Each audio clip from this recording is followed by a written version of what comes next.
Hello everybody, it's me again. Last video, we beat Dark Souls 1. It was quite the challenge, but we beat it.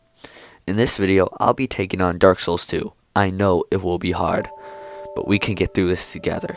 In this video, I'll mostly be talking about the boss fights, since there's so many of them, rather than talk about the arenas before them. I hope y'all enjoy this video. If you do, please like and subscribe. Without further ado, let's get into Dark Souls 2. We load into the character creation, and I bring back the Chad himself. I bring back Alpha Male, and he will destroy all of Dark Souls 2's bosses. After that, the creepy old lady tells me about how I'm going to die a lot. Does she not know the absolute Chad that is me? I never die. I run through the broken castle and make it to the next boss. The Dragon Rider? I run at him and we partake in a duel. We fight for a bit until somehow, like an idiot, I die. I come back to this boss and this happens.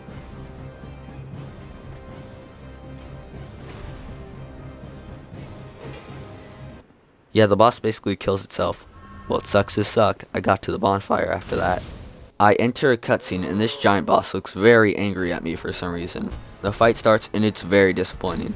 I use literally none of my brain power while doing this fight. I hack at the ankles of this roaring giant until it dies.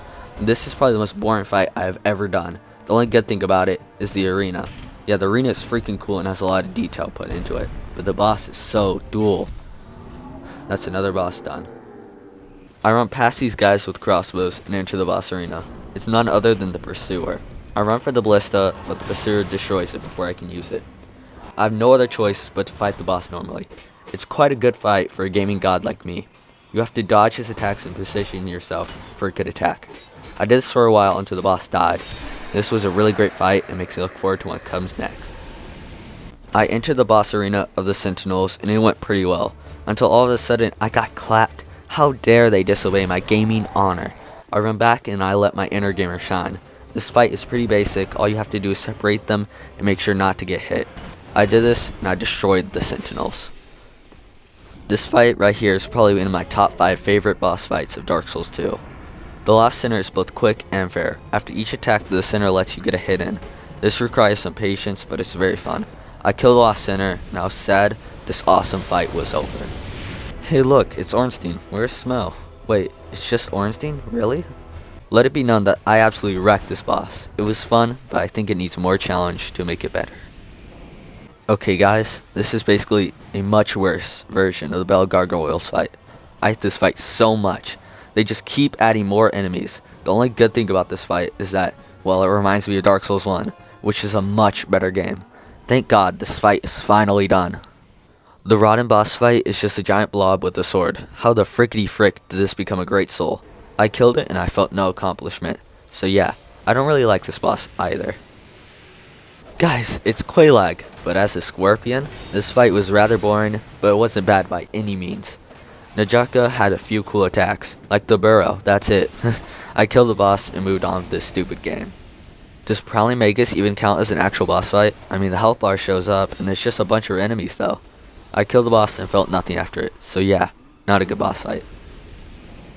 Butt face, butt face, butt face. That's all I can say about the Spider Phrygia. It's not fun, but I guess the fact that it's a butt face makes it all the funnier. I slapped this spider's butt face till it died. That's the end of this fight. The Flexile Sentry was a breath of fresh air. It was an actually good fight that I enjoyed doing. It was rather easy compared to everything else, but I enjoyed it. The area was pretty dope too. The Skeleton Lord's boss fight was freaking awesome. I never knew how badly I need to demolish stupid skeletons until I did it.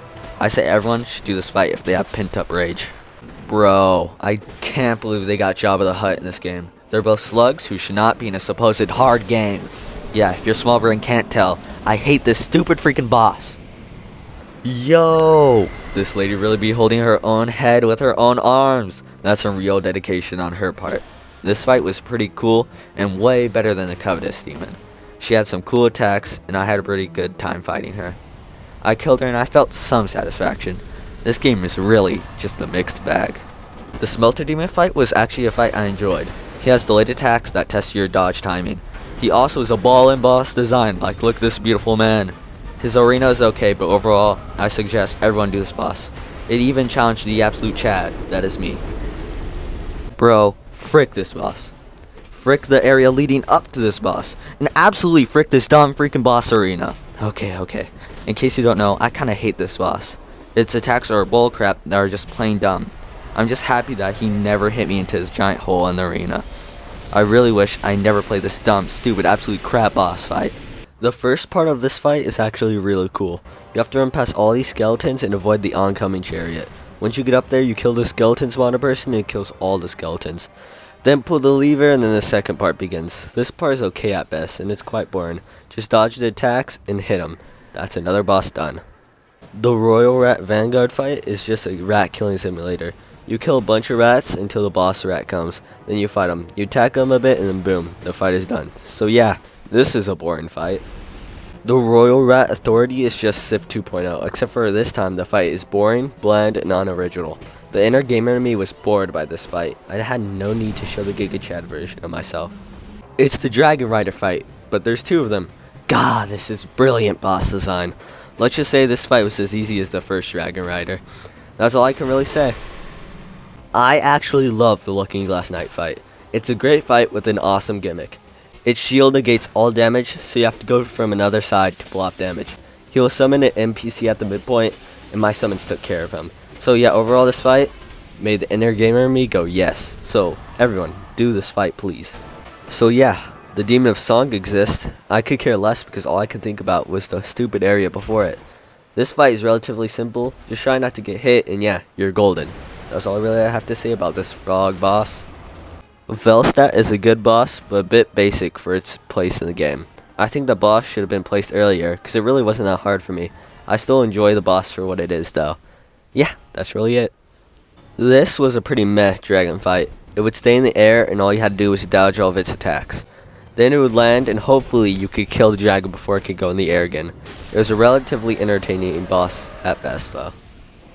I'll let you guys know, I soul farm the Giant Lord so much. It's such an easy fight and have no clue how anyone can find this remotely challenging. It has telegraph swings that are easily dodgeable. Then you kill it and boom, you just got yourself like 100,000 souls. Easy boss. In the ancient dragon fight, all you have to do is hug his toes and attack. This will make it so the dragon won't fly away. I suggest everyone do this because the normal fight is absolute garbage. Anyway, let's move on with the other bosses.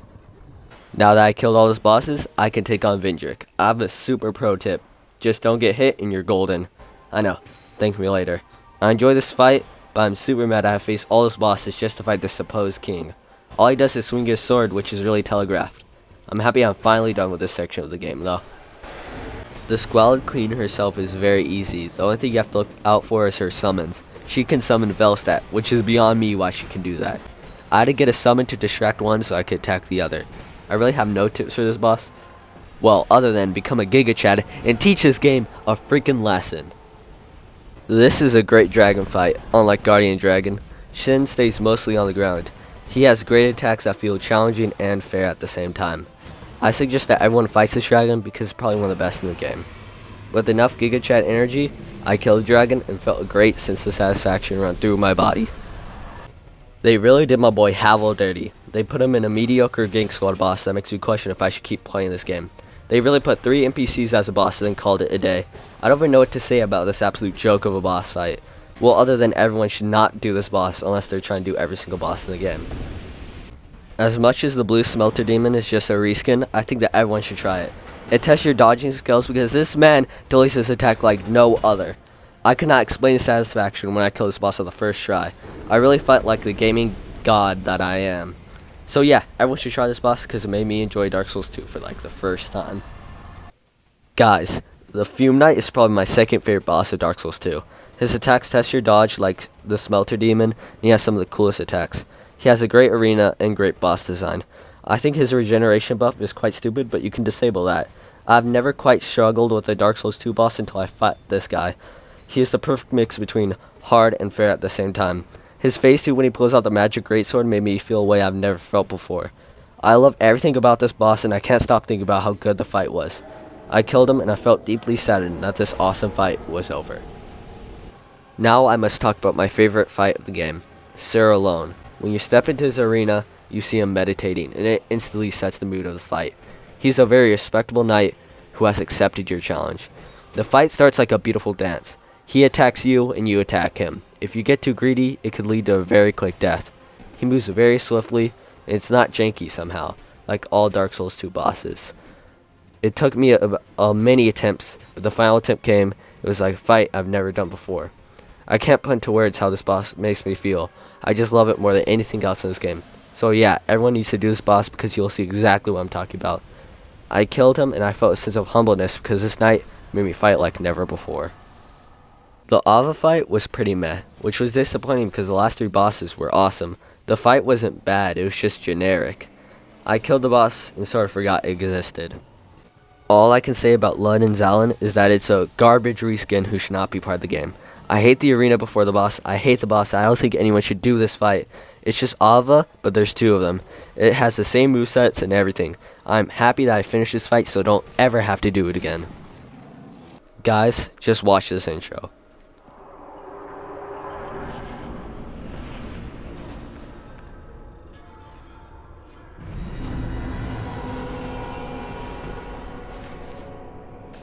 That was super cool, right? This is the Burnt Ivory King, and it's my 3rd favorite boss in the whole game.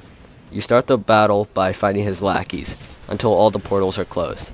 Then the big boy Ivory King comes out. I fight him, and it's a great battle. I take my blows at him while dodging him, and I also kill this awesome great boss. Everyone needs to do it. Boys, we did it, and that's the end of the absolute fantastic DLCs. I get this cool cutscene to show it's finally over. Now it's time to end the main game. The Watcher and Defender are a pretty decent fight. The Watcher will be up close in person while the Defender stays back and waits for you to evacuate. I mostly like this fight other than the fact that they can revive each other. 2 more bosses left. Nasandra is a rather easy boss fight. I did die once due to the curse balls. If you destroy that, then it's a cakewalk. Choose the casual dodge and attack while occasionally destroying the balls, and this boss should be so easy. This leaves just 1 boss till the end of the game. Aldia is a pretty okay final boss. I personally think it's much worse than Gwen, but I still like this fight. Aldia will keep up this fire shield and attack you with blast. Once she exhausts herself, then you go and attack. You do this as much as you can until the final boss falls. I finally beat Dark Souls 2 for the first time. I walk outside the door and reject taking up the throne. I will not let this power-hungry cycle continue. I leave and let this journey finally end. I hope y'all enjoy this video because it took a lot of time for me to make. The next video I'll make will be on Dark Souls 3, then Elden Ring. I can't wait for y'all to see those videos because it took a lot of time for me to make also. Let's get 500 subscribers by the end of my time on YouTube. That would make my day so good. I hope y'all enjoy this video, and I hope y'all have a great day. Bye.